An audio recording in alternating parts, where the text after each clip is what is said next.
walked in, brown hair in the wind. In a cafe we became lifetime friends. What you saw in an old wretch like me, most folks gave up, but you knew what I could be. Well, I remember driving through Nashville when I was about 6 or 7 years old. My family used to travel from Central Florida up to Indiana to visit family every summer. And I remember driving through here and telling my mama way back then, I just loved country music.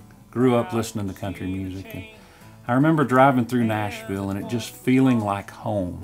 And I lived in Central Florida most of my life, but I remember telling my mama about 6 or 7 years old, I'd say, "Mama, this feels like home to me. I'm going to live here one day." And, you know, I never had aspired to be an artist or a singer. I loved country music. My daddy owned a bar growing up, and I remember he'd give us quarters to put in the jukebox, and that was kind of our babysitter. And I remember listening to them old songs back in the day, you know, at 4 and 5 years old, "Your Cheating Heart," and "Behind Closed Doors." That was one of my favorites. I'd go around singing all the time and just embarrassed my mama, because here I am at 4 and 5 years old singing about being behind closed doors. Didn't remember didn't even know what it was about, but I loved the song. And, you know, I knew from that early age that music, it moved my heart. And I didn't know how or why, but I remember listening to those songs and it would change my attitude for the day. It would change my thought process for the day. And I knew that Nashville was a place that I needed to be. Little did I know that about 20 years later I'd wind up moving to Nashville and I'd be singing. On this stage, the crowd can see the change from a man that once was lost as one could be. I was in my hometown just running sound and lights for a band and doing anything I could to be around music, and had worked there running lights and sound and toting gear for several years, and actually about 6 years. And our lead singer decided to move to Nashville and pursue a record contract. And we were sitting around at practice one night, and I remember looking at the guys, and they said, "Well, what are we going to do for a singer?" And I said, "Well, I've been listening for about 6 years. I'll give it a shot and just fill in till somebody comes along." And man, I hadn't sang, hadn't been in front of a crowd or nothing. And boy, that next weekend I was up in front of a big old crowd, and I thought, man, what in the world am I doing here singing? But again, God had different plans, and it wound up being the lead singer and carrying the band. We wound up getting a record contract. And the funny thing is the lead singer that actually can sing moved to Nashville, and he wound up not making it, and he moved on back to Florida, and he's putting in septic tanks for a living. It's kind of a joke around our hometown that I'm out making a living, the sound guy's out making a living singing, and the singer's putting in septic tanks for a living. But you know, God kind of works things out like that, and I don't know why or how, but I just know that my passion has never been to be a big star or make a big showing of myself. But my passion has always been to take my music and inspire people with it, encourage people with it. I know that a song can again, it'll change your attitude for the day. It can make you laugh. It can make you cry. It can make you go back in your memory banks to people and places and things that, you know, you may not have ever remembered or thought of without that song changing your thought process. So my goals in life is to take my music and my passions and affect people's lives with it. I want them to leave happy and encouraged. And when they hear one of my songs, I want them to be you know, changed. I want them to be a better person inside. And as the years progressed, I changed my country music into Christian country music. And you know, I've always enjoyed playing my music, but whenever I found Christ in my life, I just started taking my country music that I grew up on and just started serving the Lord with it. And I'll give you, for instance, an example is the very first song I ever learned to play. I listened to him for years on that old jukebox Daddy played, but it was an old Hank Williams Jr. song. First song I ever learned how to play on guitar. I'll never forget, I sat there for 2 days and I wasn't going to stop until I learned this. My fingers were bleeding, but I sat there and I played.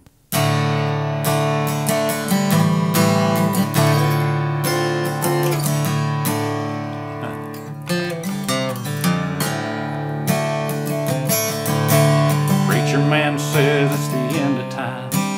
Mississippi River, she's a-going dry. Old country boy can't survive. You know what I'm talking about. Y'all listened to that song a million times. And you know, songs like that is what I listened to when I was out partying and drinking and cutting up and carrying on. And when I got saved and I started singing and playing, I thought, well, you know, I love that old music. It's my passion. It's what moves me. And the only way that I can be passionate about what I'm doing is play the kind of music that moves me. So I started writing lyrics using the same old stylistic playing that I'd played for years. And I was writing, my current radio release right now is a song called Country Boy.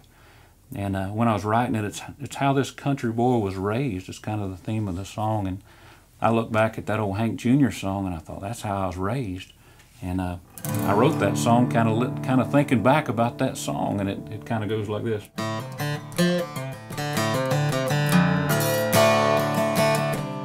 Really similar, isn't it? Where the blacktop ends and the dirt begins and the pine trees grow so high. Stood in an old-time farmhouse with a 52 Ford outside. Small town Georgia, big town dreams, living from day to day. I can still hear them old coon dogs, Daddy'd holler yippee-ki-yay. Supper waiting on the table, Mama ringing that dinner bell. If you know what's good for your horse, better come running well. That's the way this country boy was raised. Fried chicken and sweet tea, still okay. We bow our heads and pray and thank the Lord for His amazing grace. That's the way this country boy was raised. So you can see how my stylistic thing has kind of remained the same throughout the years. And you know, I play those songs and hope they'll reach out and grab somebody. Looking at my inspirations and my favorite artist, as I mentioned, Hank Williams Jr. already. It's kind of one of my people that I followed, and his stylistic playing. But you know, the one artist, if I had to say an artist that really changed my life, is I had just started playing and I was out, you know, playing for crowds and entertaining and learning the art of how to react and how to engage with the audience. And I went and saw a Garth Brooks concert, and you know, I watched him sit up there, and man, he'd go full blast, swinging off the rafters and hanging off speakers and jumping up in the crowd. And I thought, man, this guy can entertain. But then he'd stop and he'd pull out his acoustic guitar, and man, he'd just rip off a chord and just break out singing. And he just knew how to engage with the audience. And I began to watch and study one of the greatest entertainers in my book of all time, of Garth Brooks. And man, I started kind of modeling my concerts after him. Now, I never swung off the rafters or nothing like that, but I did learn how to get them fired up, get their hearts pumping, get their adrenaline flowing, and then stop and drop just a good old ballad on them. And man, it's like their hearts were open, their minds are open, they're comfortable at this concert, and then you just lay in there with a big old ballad song. And again, you reach in there and just make a moment in their life with your song. So I thank people like Garth Brooks, Hank Williams Jr., Merle Haggard, all those folks like that. I thank them for keeping the real thing, what I say, the main thing, the main thing. You know, they know how to make a difference in people's lives with their songs. I was privileged.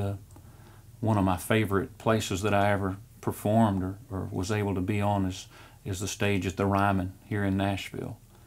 And I was there with Porter Wagner the year before he passed. and it's probably the highlight of my career that I actually got it was an award show, and I got to present an award with Porter. And I remember old Porter, he came in, his daughter brought him in. He is a great guy. And old Porter walked up there, and we're looking at the teleprompter out there in the audience, and we're trying to be cool, and it's live television on GAC. I remember looking out there, and I read my first line.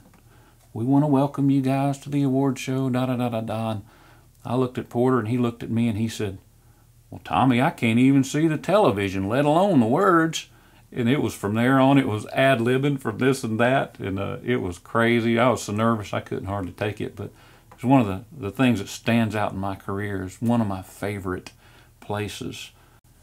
Sitting here holding this McPherson guitar, and what an honor and a blessing. This is by far the greatest guitar I've ever played, ever held. And I remember I was playing a concert on the General Jackson Showboat here in Nashville. It was the first time somebody gave me a McPherson to play. And this was right before I was getting up to go do a set. And boy, I played it for about 5 minutes backstage, and I said, can I use this for my set?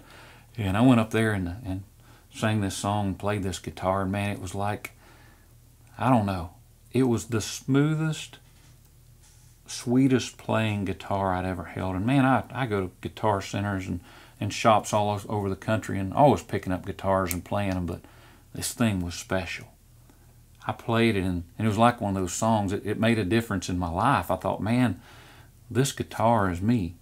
I feel it, and it makes me feel like singing. It makes me feel like playing. And I remember I played that guitar that day, and since then, boy, every time I see a McPherson, I'm like, can I play it? Can I play it? And what a blessing when Brother Larry called me and said, man, we'd like to send you a guitar to try out. And since then, I've picked up several guitars. Even here today, I've picked up about every guitar in here and played it. And they don't make a bad one. You know, you go to some other guitar companies, they may be a good guitar, but you're going to find one that sounds a little different than the other, and you know, one's a little flat, or one's this or that, you know. But what I've found across the board is every one that I've picked up is quality instruments. You can tell that they take their time, and each one means just as much and has just as much importance as the one that they made prior to it and the one they're going to make after it. And I sure appreciate that. And if you guys ever get a chance to play a McPherson, I just warn you, you're going to have one if you play it. But I encourage you guys to go out there and grab you a McPherson and take a strum or two on it. Man, it'll change your life.